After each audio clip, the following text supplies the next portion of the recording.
Salut à tous, c'est Hervé Cuisine, bienvenue pour un nouvel épisode de Coup de pouce en cuisine. Et aujourd'hui, j'ai le plaisir de recevoir Sandra. Hey.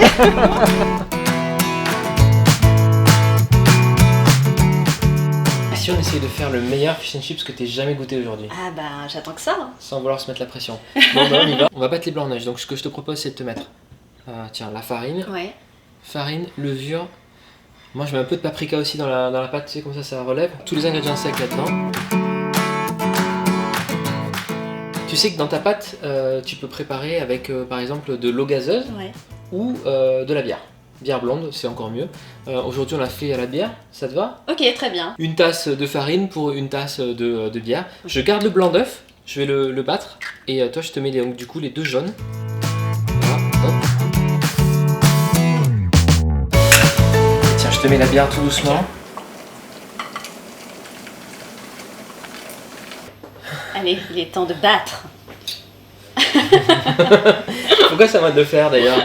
Parce que... Allez, un peu de sel dans les blancs d'œufs et beaucoup d'énergie au bras.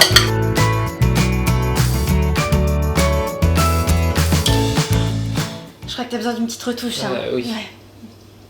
Merci. Hein? On va dire que c'est bon parce que moi j'en peux plus. Et je te mets les blancs d'œufs et tu les intègres délicatement à la pâte en soulevant la masse. Comme ça, tu sais, voilà. Alors, comment ça se passe? On a nos filets de poisson, on a un peu de farine. Je vais prendre une assiette. On va mettre de la farine dans le fond de l'assiette. Nous avons un beau filet de poisson. Très long. Et je te propose qu'on le coupe un petit peu. Autre astuce, avant de commencer à le rouler dans la préparation, tu le passes sur une feuille de papier pour absorber voilà, tout le jus, l'humidité, exactement. Voilà. Un petit coup dans la farine, histoire que la pâte à beignet accroche bien. On tapote pour l'excédent, là-dedans, et après direct dans l'huile. On y va? Allez, c'est parti. Paf, paf, et go.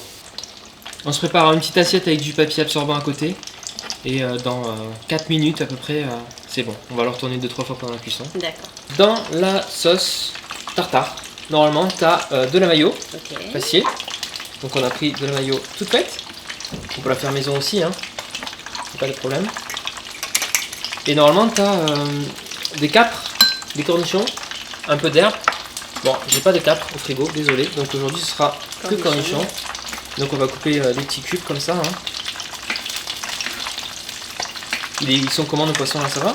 Tu veux les retourner un coup? Ils ont l'air beaux et bien dorés. Tu peux les mettre sur du papier absorbant et on va faire cuire la suite. Okay. Et donc je te dis, le top c'est de mettre des capres avec pour vraiment faire la vraie sauce tartare. Et voilà.